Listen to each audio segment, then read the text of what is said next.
students, in previous videos we discussed about the parts of sentences. Now in these videos we will discuss about the types of sentences. There are three types of sentences and they are, it is written here, simple sentences, compound sentences and complex sentences. Okay. Now we will discuss about these three types of sentences. Now let's come towards these simple sentences. Okay, what is a simple sentences? Simple sentences क्या होता है उसके विषय में जानकारी हासिल करते हैं.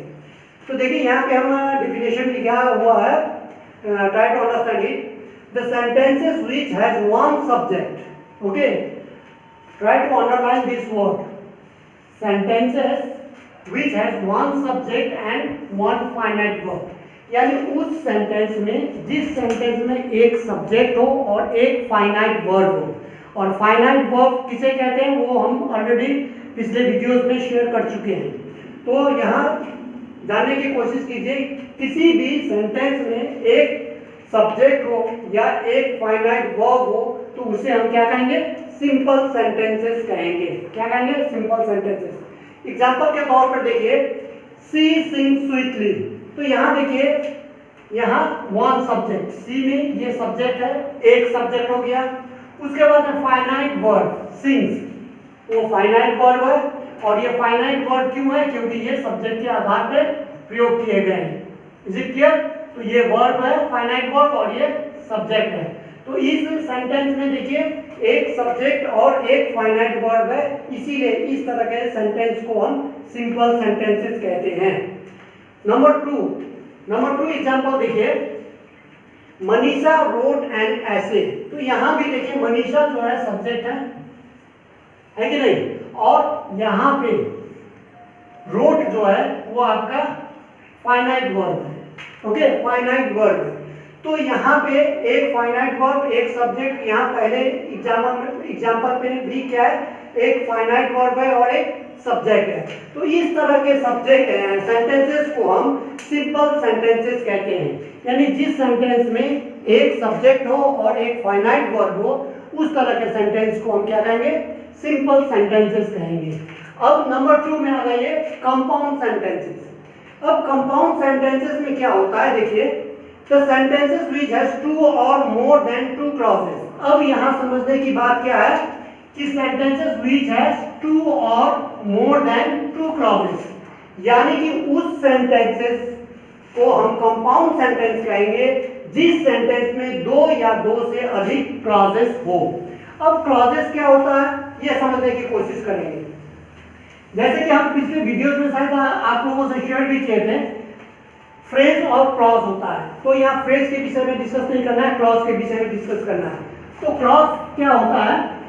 क्लॉज वो होता है, ये ग्रुप ऑफ वर्ड्स कहते हैं, group of words which give us a complete sense.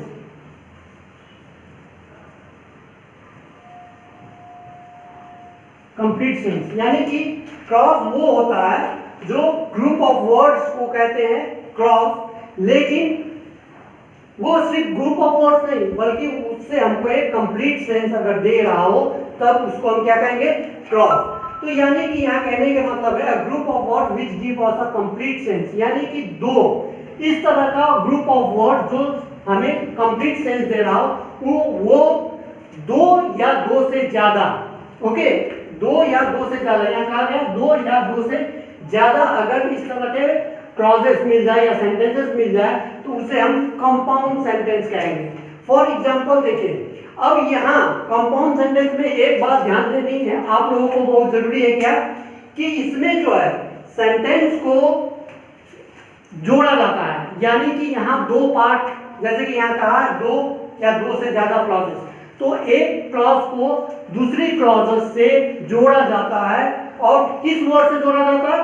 Conjunction word से. कौन सा वर्ड? कंजंक्शन वर्ड से. जैसे but, and, because, so that, ये सब क्या है? कंजंक्शन वर्ड है. और इसी वर्ड से जो है जोड़ा जाता है और दो क्लॉजेस बनते हैं। अब यहाँ दो क्लॉजेस बनते हैं। अब वो क्लॉजेस, पहला क्लॉजेस कौन क्या कहेंगे? मेन क्लॉजेस, मेन क्लॉजेस या सबऑर्डिनेट, हम इसे मेन क्लॉजेस भी कहते हैं या प्रिंसिपल क्लॉज भी कहते हैं, प्रिंसिपल क्लॉज भी कहते हैं। और दूसरा जो होता है वो होता है subordinate, subordinate, subordinate clause, subordinate clause या तो कोऑर्डिनेट क्लॉज भी कहते हैं, कोऑर्डिनेट क्लॉज भी कहते हैं। ओके, यानी कि पहला जो है प्रिंसिपल क्लॉज या मेन क्लॉज कहते हैं, सेकंड को है सबऑर्डिनेट क्लॉज या कोऑर्डिनेट क्लॉज कहते हैं। अब समझने वाली ये बात है कि हम पहले को प्रिंसिपल क्लॉज कहते हैं, समझ गए, लेकिन ये सबऑर्डिनेट क्लॉज दूसरे वाले को सबऑर्डिनेट क्लॉज या कोऑर्डिनेट क्लॉज कैसे कहेंगे, तो वो ध्यान में रखिएगा।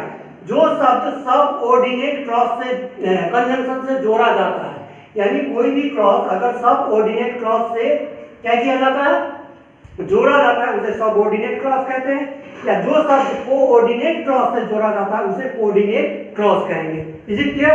We will discuss it later on in other chapter, but यहाँ आप ये समझ लीजिए। तो यहाँ देखिए कंपाउंड सेंटेंस में the sentence which has two or more then to clauses, ये तो दो क्लॉजेस होते हैं, एक प्रिंसिपल क्लॉज होते हैं या सबऑर्डिनेट क्लॉज होते हैं या तो कोऑर्डिनेट क्लॉज होते हैं। ओके, अब देखिए यहाँ कंपाउंड सेंटेंस में दो क्लॉजेस जो जोड़ा गया होता है कंजंक्शन वर्ड से, वो अपना सेंस यानी कंप्लीट सेंस देता है अलग अलग, वो एक दूसरे पे डिपेंडेंट नहीं होते हैं। यानी एक क्लॉज यानी प्रिंसिपल क्लॉज जो है सबऑर्डिनेट क्लॉज या कोऑर्डिनेट क्लॉज पर डिपेंडेंट नहीं होते हैं। जैसे कि ही पास एंड सी फेल्ड, देखिए यहाँ एग्जांपल दिया गया, तो ये ही पास जो है ये हम कह सकते हैं मेन क्लॉज, मेन क्लॉज, और सी फेल्ड हम कह सकते हैं कोऑर्डिनेट क्लॉज,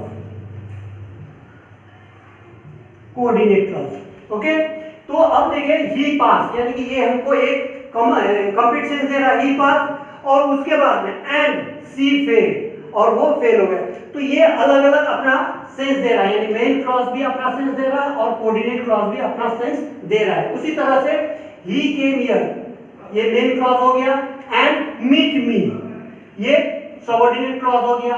उसी तरह से he is poor but he is honest, अब देखिए he is poor but he is honest, तो ये ही इज पोर से हमको समझ में आ रहा है कि ये कंप्लीट सेंस है, ही इज ऑनेस्ट ये भी हमको कंप्लीट। तो यहाँ कहने का मतलब ये है कि यहाँ मेन क्लॉज जो है कोऑर्डिनेट क्लॉज से जो है इंटरडिपेंडेंट नहीं होता, यानी एक दूसरे पे निर्भर नहीं होता है, और इस तरह के सेंटेंस को हम कंपाउंड सेंटेंस कहते हैं।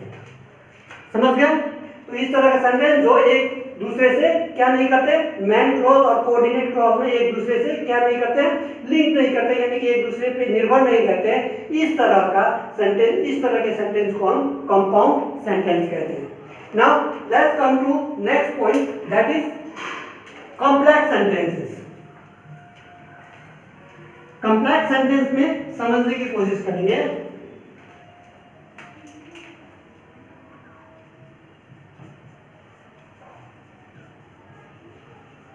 कॉम्प्लेक्स सेंटेंस में भी वही होता है क्या कि दो या दो से अधिक क्लॉजेस मिलकर के एक सेंटेंस बनते हैं, और उस सेंटेंस को हम कॉम्प्लेक्स सेंटेंस कहते हैं। लेकिन ध्यान में ये रखिएगा कि कॉम्प्लेक्स सेंटेंस में हमेशा मेन क्लॉज या प्रिंसिपल क्लॉज जो है किस पे, कोऑर्डिनेट या सबऑर्डिनेट क्लॉज पे डिपेंड रहता है कंप्लीट सेंस देने के लिए।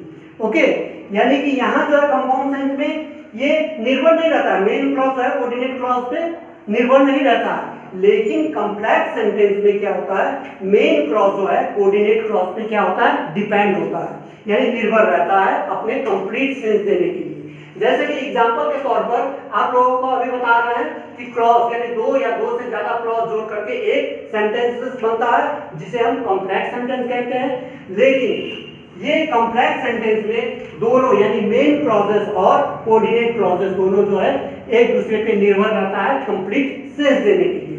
For example, I live in a house that I build. अब देखिए, I live in a house that I build. तो अब देखिए यहाँ एग्जांपल पे हम I live in a house के मेन प्रिंसिपल या मेन क्लॉज कह सकते हैं हम, मेन क्लॉज या तो प्रिंसिपल क्लॉज, प्रिंसिपल क्लॉज कह सकते हैं दैट आई बिल्ड। अब ये आई बिल्ड जो है ये हम कह सकते हैं कोऑर्डिनेट या तो क्या सबऑर्डिनेट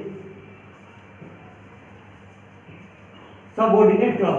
तो अब देखिए ये मेन क्लॉज और सबऑर्डिनेट या कोऑर्डिनेट क्लॉज एक दूसरे पे निर्भर है, यानी कि जब तक हम ये पूरा सेंटेंस बोल नहीं देते तब तक एक कंप्लीट सेंस नहीं आता है। जैसे कि I live in a house that I build, यानी मैं उस घर में रहता हूं जो मैंने बनाया है। ओके, किसने बनाया? मैंने खुद बनाया। तो अगर आप इसको कंप्लीट सेंस देने के लिए ये इन पे हमेशा निर्भर रहता है, किस पे? कोऑर्डिनेट या सबऑर्डिनेट क्लॉज पे। तो इसको जो सेंटेंस एक दूसरे पे निर्भर रहते हैं यानी मेन या प्रिंसिपल क्लॉज या सबऑर्डिनेट क्लॉज पे निर्भर रहते हैं कंप्लीट सेंस देने के लिए, इस तरह के सेंटेंस को हम कॉम्प्लेक्स सेंटेंस कहते हैं। कंपाउंड सेंटेंस वो सेंटेंस है जो मेन क्लॉज और कोऑर्डिनेट या सबऑर्डिनेट क्लॉज में क्या नहीं होता है, निर्भर नहीं होता है, वो अपना अपना मीनिंग दिखा देता है। और सिंपल सेंटेंस वो होता है जिसमें एक सब्जेक्ट और एक फाइनाइट वर्ब होता है। तो ये जो है टाइप्स ऑफ सेंटेंसेस है जो आप लोगों को बता चुके हैं। और आप लोग जो है पेज 8, 9, 10 देख लीजिएगा, क्लास 7 वाले। तो पेज 8, 9, 10 आराम से देख लीजिएगा, पढ़ लीजिएगा, समझ लीजिएगा, और अगर कोई प्रॉब्लम होता है तो फिर कांटेक्ट कीजिएगा। Okay, till then bye.